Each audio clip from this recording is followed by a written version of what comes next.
श्रीमद्भगवद गीता महात्म सहित।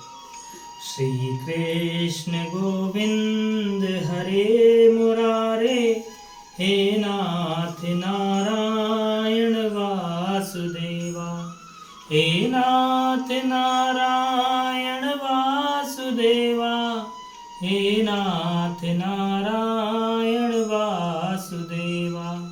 पितु मात स्वामी सखा हमारे, हे नाथ नारायण वासुदेवा, हे नाथ नारायण वासुदेवा। श्रीमद् भगवद गीता के 16वें अध्याय का महात्म। श्री महादेव जी कहते हैं, पार्वती अब मैं गीता के 16वें अध्याय का महत्व बताऊंगा, सुनो। गुजरात में सौराष्ट्र नामक एक नगर है।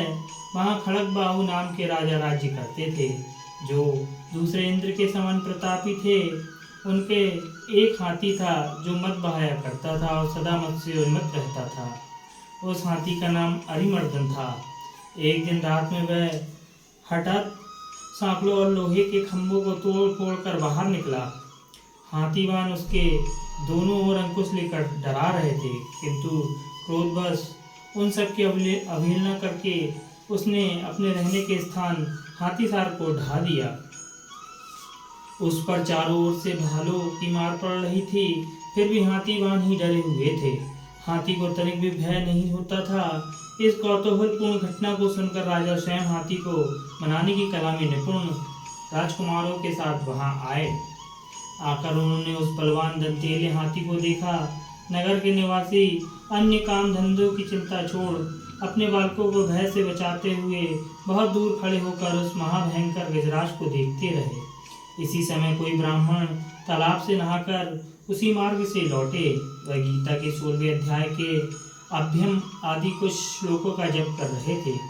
पूर्ववासियों और पीलवानों महावतों ने उन्हें बहुत मना किया, किंतु उन्होंने किसी की ना मानी। उन्हें हाथी से भय नहीं था, इसलिए वे विचलित नहीं हुए। उधर हाथी अपने फुटकार से चारों दिशाओं को व्याप्त करता हुआ लोगों को कुचल रहा था। वह ब्राह्मण उसके बहते हुए मत को हाथ से छूकर कुशल पूर्वक निर्भयता से निकल गए। इससे वहां राजा तथा देखने वाले प्रवासियों के मन में इतना विस्मय हुआ कि उसका वर्णन नहीं हो सकता। राजा के कमल नेत्र चकित हो उठे थे। उन्होंने ब्राह्मण को बुला सवारी से उतरकर उन्हें प्रणाम किया और पूछा, ब्राह्मण, आज आपने यह महान अलौकिक कार्य किया है, क्योंकि इस काल के समान भयंकर गजराज के सामने से आप सकुशल लौट आए हैं। प्रभु, आप किस देवता का पूजन तथा किस मंत्र का जप करते हैं, बताइए, आपने कौन सी सिद्धि प्राप्त की है। ब्राह्मण ने कहा, राजन, मैं प्रतिदिन गीता के 16वें अध्याय के कुछ श्लोकों का जप किया करता हूँ। इसी से ये सारी सिद्धियां प्राप्त हुई हैं। श्री महादेव जी कहते हैं, तब हाथी का कौतूहल देखने की इच्छा छोड़कर राजा ब्राह्मण देवता को साथ ले अपने महल में आए। वहां शुभ मुहूर्त देखकर 1 लाख स्वर्ण मुद्राओं की दक्षिणा दे उन्होंने ब्राह्मण को संतुष्ट किया और उनसे गीता मंत्र की दीक्षा ली।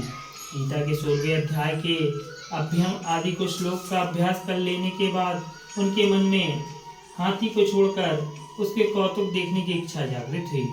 फिर तो एक दिन सैनिकों के साथ बाहर निकलकर राजा ने हाथीवानों से उसी मत गजराज का बंधन खुलवाया।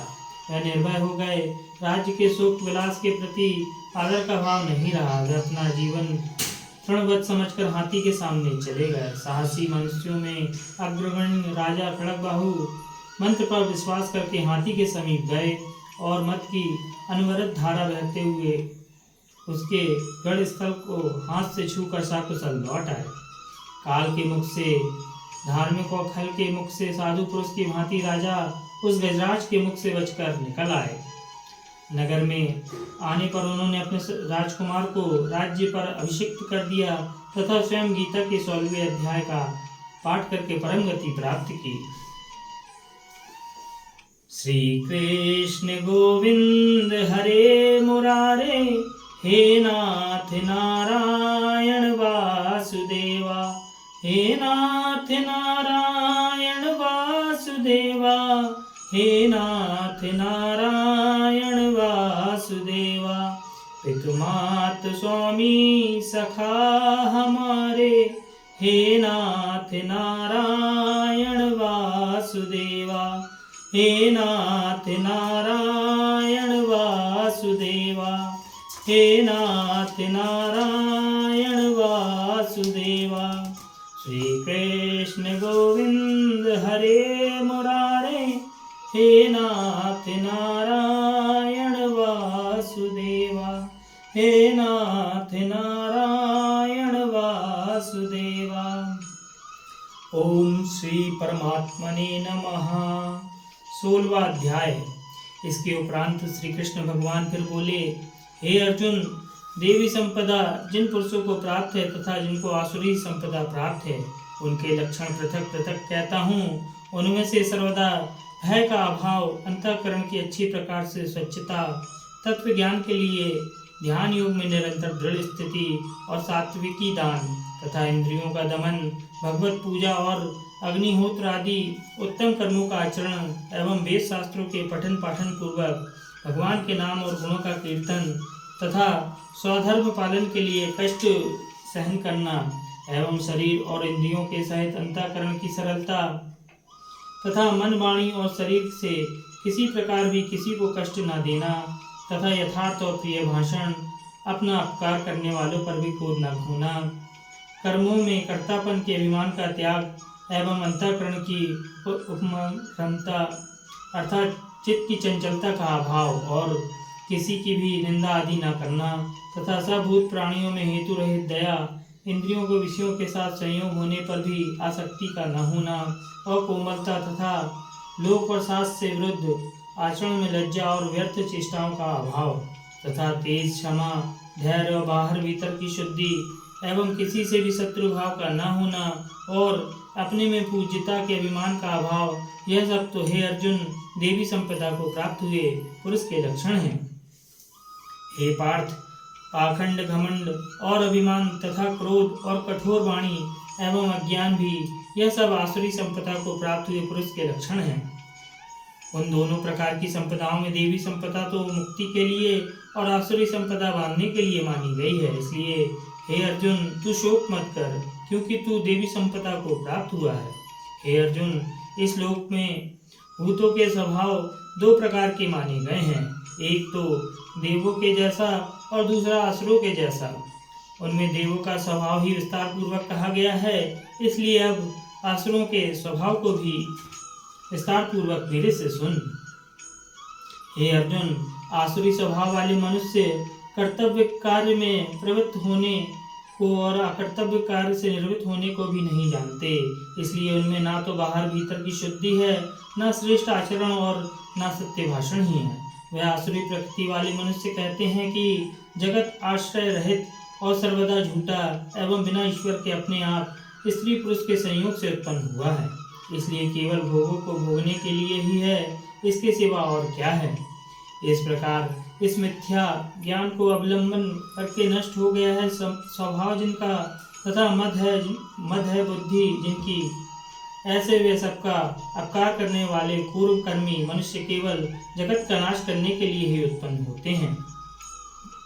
वह मनुष्य दंभ, मान और मद से युक्त हुए किसी प्रकार भी न पूर्ण होने वाली कामनाओं का आसरा लेकर तथा ज्ञान से मिथ्या सिद्धांतों को ग्रहण करके भ्रष्ट आचरणों से युक्त हुए संसार में वर्तते हैं।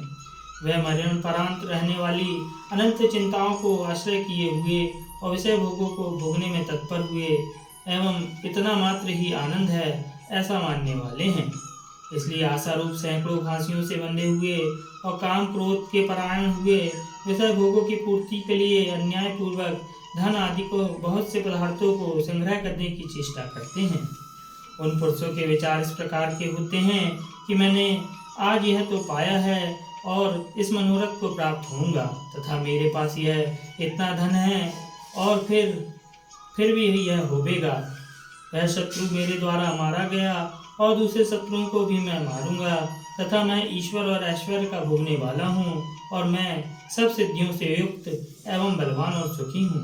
मैं बड़ा धनवान और बड़े कुटुंब वाला हूँ, मेरे समान दूसरा कौन है। मैं यज्ञ करूँगा, दान दूंगा, हर्ष को प्राप्त होऊंगा। इस प्रकार के अज्ञान से मोहित हैं।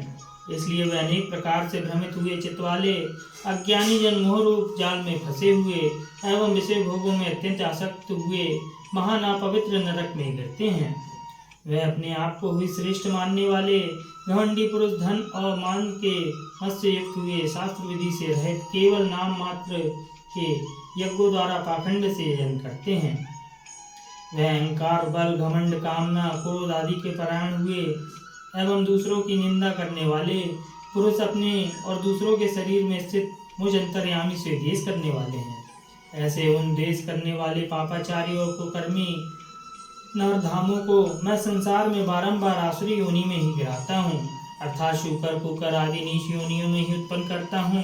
इसलिए हे अर्जुन, वह मूढ़ पुरुष जन्म जन्म में आसुरी योनि को प्राप्त हुए मेरे को न प्राप्त होकर उससे भी अति नीच गति को प्राप्त होते हैं, अर्थात घोर नरकों में पड़ते हैं।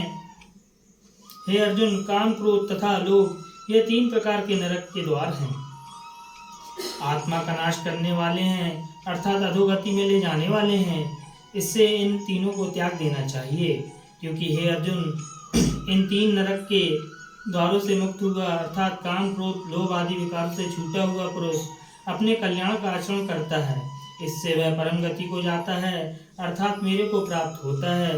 जो पुरुष शास्त्र की विधि को त्याग कर अपनी इच्छा से वर्तता है, वह ना तो सिद्धि को प्राप्त होता है, न परम गति को, तथा न सुख को ही प्राप्त होता है। इससे तेरे लिए इस कर्तव्य और अकर्तव्य की व्यवस्था में शास्त्र ही प्रमाण है। ऐसा जानकर तू शास्त्र विधि से नियत किए हुए कर्म को ही करने के लिए योग्य है। इति श्रीमद् भगवद गीता रूपी उपनिषद एवं ब्रह्म विद्या तथा योग शास्त्र विषयक श्री कृष्ण और अर्जुन के संवाद में देवासुर संपत्ति योग नामक 16वां अध्याय। श्री कृष्ण गोविंद हरे मुरारे, हे नाथ नारायण वासुदेवा, हे नाथ नारायण वासुदेवा, हे नाथ नारायण वासुदेवा। ये एक छोटा सा प्रयास है आप तक गीता जी को पहुंचाना। भगवत गीता आप भी सुनते रहिए। भगवान आपका कल्याण करे। जय श्री राम।